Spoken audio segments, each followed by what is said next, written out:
Kalau yang nongkrong lama di kamar mandi itu gimana? Nongkrong.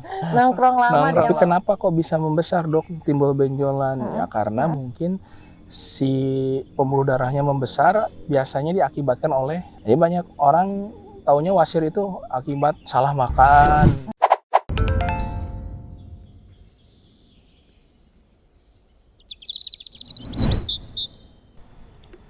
Halo sahabat RSOP, balik lagi dengan saya Dr. Anissa di program Ngebakso, ngobrol bareng dokter-dokter RSOP. Kali ini kita akan ditemani oleh Dr. Randy, spesialis bedah. Wah, beliau tuh dokter yang ramah ya dan humoris. Beliau ini menyelesaikan S1 dan pendidikan spesialisnya di Universitas Padjadjaran. Kali ini kita akan membahas tema yaitu wasir. Halo Dr. Randy, Halo. pagi dok. Pagi. Gimana dok, kabarnya sehat dok? Alhamdulillah, luar biasa. Keren ya. Ya dok, bener nggak tadi dibilang humoris dok? Kadang-kadang, tapi banyak Kadang. daring. Kelihatan sih kayaknya nih humoris sih dokter Randy ini ya. Dok, banyak permintaan sahabat RSOP, kita ngebahas pagi ini tentang wasir dok. Nah, wasir atau hemoroid ya dok ya? Apa sih wasir itu dok?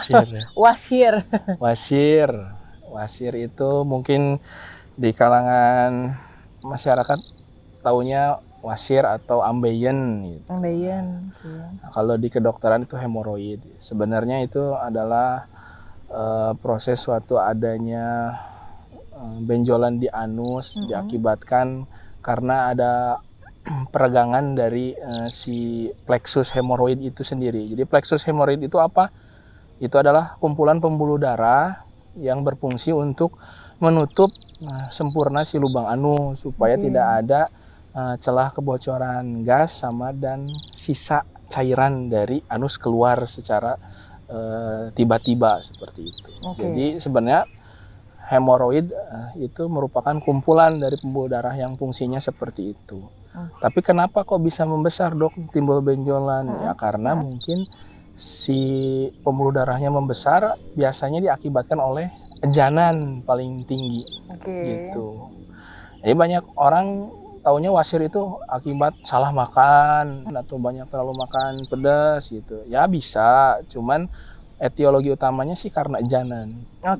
Kalau kaum milenial itu makan boba, sekarang kopi itu bukan penyebab utama sebenarnya gitu. Kalau yang nongkrong lama di kamar mandi itu gimana? Nongkrong lama di kamar mandi ya. Aduh. Itu resiko nggak dok? Sebenarnya nongkrong lamanya tuh kenapa gitu? Ya, kalau nongkrong lamanya cuma main ya? SMS-an sih nggak masalah. Tapi mungkin nongkrong lamanya karena BAB-nya susah keluar gitu, sembelit seperti itu. Nah, biasanya karena sembelit orang itu akan berusaha untuk mengeluarkan si fesesnya supaya keluar. Nah, usahanya apa? Ya mengejan tadi gitu. Nah, saat ejanan itulah si plexus hemoroid itu meregang. Seperti itu. Jadi ya mungkin yang nongkrong lamanya itu karena emang susah BAB, karena sembelit, BAB-nya keras, susah keluar gitu. Nah, ya kalau itu berhubungan dengan pola hidup, biasanya pola makannya nggak bener gitu. Kurang aktivitas, kurang olahraga. Nah, sama dokternya udah olahraga pagi. Wah keren, dokternya juga bisa olahraga ya? Enggak, saya dalam mimpi aja. Jadi kurang olahraga, terus kurang minum air putih yang cukup tiap hari, terus ngerokok seperti itu. Itu ngerokok juga pengaruh dok? Pengaruh karena ngerokok itu sebagian mungkin udara yang dihisap nggak masuk paru-paru, ada yang masuk ke saluran cerna.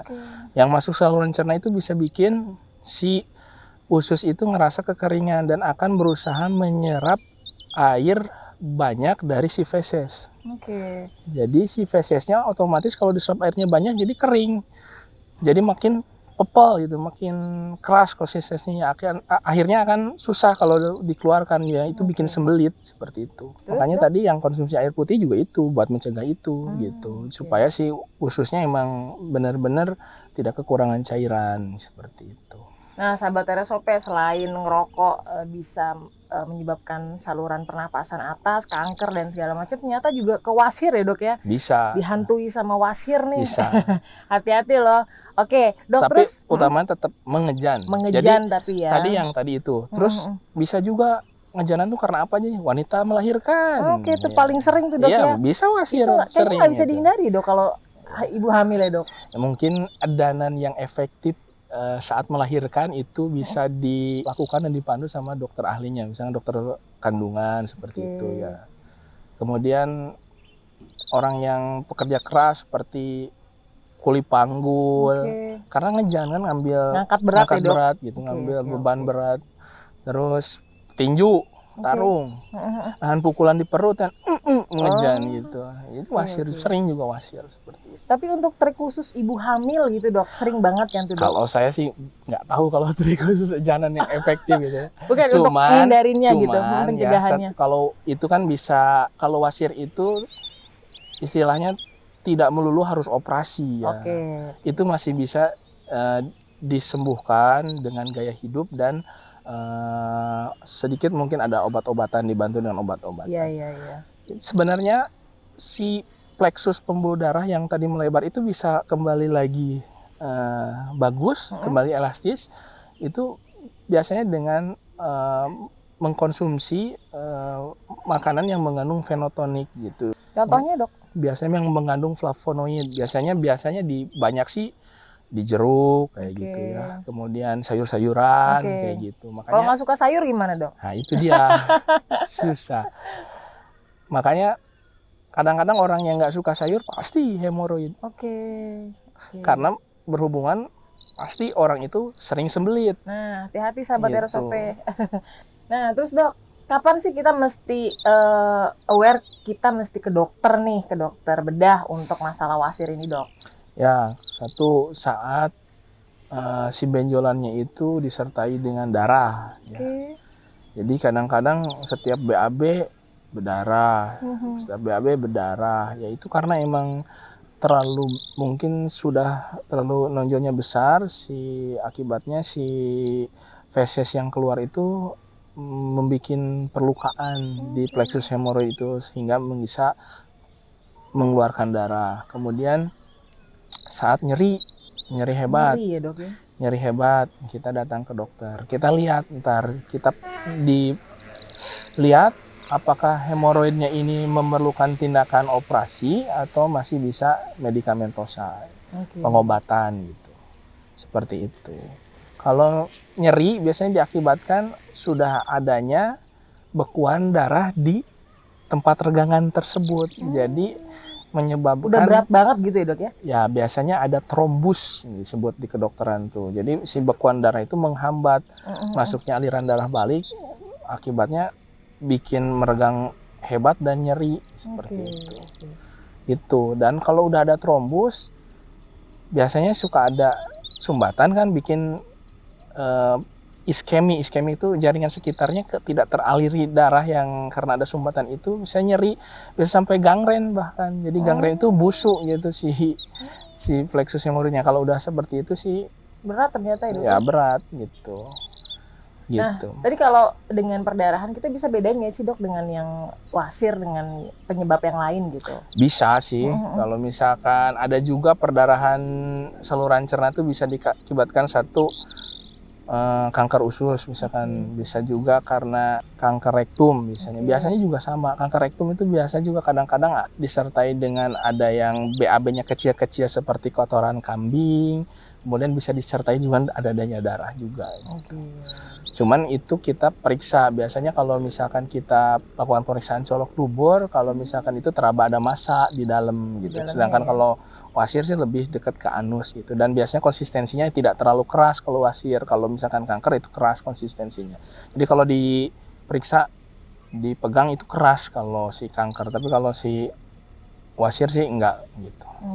Seperti itu. Sebenarnya sahabat RSOP mesti takut nggak sih dok kalau pandemi nih, sekarang pandemi ya dok, kayak COVID-19, mesti kalau ketakutan ke rumah sakit pandemi ini ada nggak dok? Gimana sih sebenarnya harusnya protokol kesehatannya bagaimana atau gimana? Justru Kalau ketakutan juga bukan ke rumah sakit. Kalau rumah sakit pasti menjalankan protokol kesehatan gitu. Kalau ketakutan tuh di alam luar justru ya. Justru lebih takut situ Nggak ya dok ya. Iya, nggak Ya, tahu benar. orang yang di sekitar tuh siapa yang kena, nggak tahu apakah pedagangnya kena. Kalau di rumah sakit kan udah dibesahin, yang kena udah di sana gitu, Iya. ruang khusus gitu. Oke. Gitu, dokter-dokternya, perawatnya, dari mulai satpamnya juga semuanya juga pakai protokol kesehatan. Jadi sebenarnya kalau misal mau berobat ke rumah sakit sih jangan takut. Nah tuh Seperti sahabat itu. RSOP, jadi nggak perlu takut Nggak ya perlu. kalau emang ada keluhan segera datangi Betul. ahlinya. Betul. Datangi kalau masalah wasir Betul. ini segera datangi dokter spesialis bedah. Nah terus dok, kalau sudah ke dokter biasanya pemeriksaan apa saja dok? Terutama di RSOP nih bisa dilakuin apa aja nih dok? Buat apa, wasir? Wasir dok? Iya, pasti pemeriksaan fisik sama biasanya kita lihat anuskopi biasanya. Anuskopi, oke. Kita lihat di daerah anusnya. Oke. Seperti itu. Di RSOP bisa ya dok ya? Bisa. Oke. Terus kira-kira komplikasi paling berat banget dok apa ya dok? Ya tadi yang sampai gangren itu biasanya yang ya, sampai itu butuh operasi ya dok? Butuh, pasti butuh operasi. Soalnya kalau didiamin bisa menjadi, kalau gangren jadi sumber infeksi malah gitu, bisa bikin infeksi berat. Jadi pasiennya juga bisa istilahnya kondisinya bisa lemah, bisa sampai jatuh dalam kondisi yang berat pokoknya gitu. Oke. Dok tadi ngomongin apa penyebab tersering olahraga juga ya dok, mengangkat berat misalnya. Itu dia yang itu gimana itu ceritanya binaraga dok? juga. Makanya kalau binaraga tuh sebenarnya kalau olahraga suka ada alat khusus ya. Makanya itu juga buat nahan ejanan, selain buat samping lagi ya mencegah hernia juga sebenarnya. Pencegahannya di situ ya dok, pakai stagen itu ya dok ya, khusus ya. Iya. Secara tidak langsung ya, tetapi kalau tetap ejanannya kuat mah tetap aja bisa gitu. Terus kalau olahraga perempuan ada yang khusus, terutama ibu hamil dok. Saya nih concern banget ke ibu hamil, karena kalau dengar-dengar kan memang paling sering kalau kan ibu hamil tuh setelah pasti harus ngejan gitu. Cuman setelah itu kita bantu, mungkin yang ada hemoroid kita bantu dengan obat-obatan dan bantu dengan yang tadi mengonsumsi makanan yang bisa meningkatkan fenotonik. Biasanya kalau ibu hamil tuh kalau suplemen makanan yang mengandung fenotonik dimakan dan bagus hasilnya, biasanya balik lagi, nggak ada masalah. Nggak ada masalah ya dok? Nggak ada masalah. Terus dok, tadi kan setelah operasi itu nanti area situ, area belak yang dioperasi itu akan kembali seperti normal atau nanti lebih menonjol dok? Jadi tergantung grade-nya. Kalau misalkan sudah gangren, ya mau nggak mau itu harus dikikis. Kan biasanya kalau dikikis itu biasanya ada sesuatu yang bisa menurunkan fungsinya tadi. Fungsinya tadi ya dok? Fungsinya kan tadi untuk mencegah keluarnya sisa cairan atau gas ya. Jadi supaya menutup sempurna kan si anusnya. Tapi mungkin kalau diambil ya mungkin ada sedikit kebocoran dikit gitu. Tapi kalau misalkan gradingnya masih awal-awal gitu, seperti grade 2 gitu, cuma masih ada benjolan kan nggak sakit terus bisa masuk lagi, itu kita ligasi biasanya biasa lagi, normal lagi, nggak ada apa-apa lagi. Cuma makanya jangan ditunggu sampai grade tinggi gitu. Jangan ditunggu sampai gangren, jangan ditunggu sampai sakit. Biasanya seperti itu. Mending kita perbaiki gitu, seperti itu. Menarik nih dok, tadi grading, ngomongin grading dok. Nah, sahabat RSOP pengen tahu nih dok, jadi, grading itu gimana dok dari wasir itu ada hemoroid interna dan ada hemoroid eksterna. Kalau hemoroid eksterna itu biasanya nonjol dan paling sakit itu. Kemudian hemoroid interna. Hemoroid interna itu ada gradingnya sampai 4 ya. Ya grade 1 itu biasanya tanpa nyeri atau tanpa gejala istilahnya. Atau tanpa ada terlihat benjolan sama sekali biasanya. Cuman ngerasanya kadang-kadang seperti gatal biasanya. Terus kalau grade 2 itu biasanya keluar besar terus bisa masuk sendiri. Kalau grade 3 keluar besar bisa dimasukin dengan tangan, masuk lagi. Nah, kalau grade 4 tangannya itu siapa dok? Ya, Boleh kalau tangannya siapa? Kalau tangannya dia nggak mau masukin tangan anaknya boleh. Oke. Terus dok? Nah kalau grade 4 biasanya sudah. Grade 3 berarti manual ya dok ya? Ya. Manual ya dok. Kalau Oke. misalkan grade 4 itu biasanya sudah nyeri, sudah keluar, nggak bisa dimasukin lagi dan itu akan mengancam jadinya gangren gitu. Perlu operasi. Perlu operasi segera kalau grade 4 biasanya gitu. Tapi ada beberapa penelitian pun yang grade 4 pun ada yang diterapi sama medikamentosa, ada yang mengecil. Cuma masalahnya kita harus lihat kondisinya, kalau memang sudah mengancam ke arah gangren gitu ya, tetap harus dioperasi. Seperti itu. Jadi kalau grade 1 kadang-kadang yang tadi saya bilang kadang-kadang tidak kasat benjolannya gitu. Kadang-kadang yang dikeluhkan cuma BAB berdarahnya, tetap pas kita teropong di anuskopi gitu. Dilihat ada benjolan di dalamnya. Jadi yang kasat mata mulai keluar tuh biasanya dari grade 2 gitu. Cuman grade 2 biasa masuk lagi sendiri. Tanpa harus didorong dengan jari. Kalau yang grade 3 baru gitu. Harus didorong dengan jari. Gitu. Kalau grade 4 nggak bisa ngapa-ngapain lagi, didorong sakit soalnya. Gitu. Tapi mungkin nggak dok dari grade 3 mungkin dia jadi grade 2 atau balik lagi 1 atau mungkin udah normal tanpa medikamentosa, tanpa obat-obatan tadi. Bisa. Mungkin sahabat RSP pengen tahu nih. Bisa, yang tadi yang penting olahraga rutin, minum air putih olahraga yang rutin. Iya. Seperti apa sih dok yang rutin itu dok?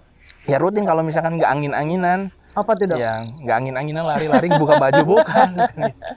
Maksudnya nggak angin-anginan tuh ya sekarang olahraga, besoknya enggak, minggu depannya enggak, jadi kayak yang kalau lagi mood gitu musiman ya, gitu olahraganya tuh. Sepedahan, ikut orang lain pakai sepedaan, ikut sepedahan. Enggak, tapi konsisten gitu. Kalau misalnya tiap hari lari pagi, tiap hari lari pagi. Olahraga rutin, minum air putih yang banyak. Terus tadi konsumsi banyak makanan yang mengandung fenotonik ya, bisa dari sayur-sayuran, bisa dari buah-buahan seperti itu. Kalau banyak sih di jeruk gitu. Di jeruk. Biasanya pekerja yang terlalu banyak duduk. Duduk ya dok. Sering juga karena dia tuh bikin transit feses lama biasanya. Bisin di ususnya. Karena kurang gerakan, karena cuma duduk aja. Kita udah lama belum nih dok duduk ya dok? Makanya harus berdiri. Oh gitu, berdiri juga dok. Kita belum lama ya dok, tapi duduk ya dok. Tapi kalau memang duduk aja, itu berapa lama sih harus stretching mungkin?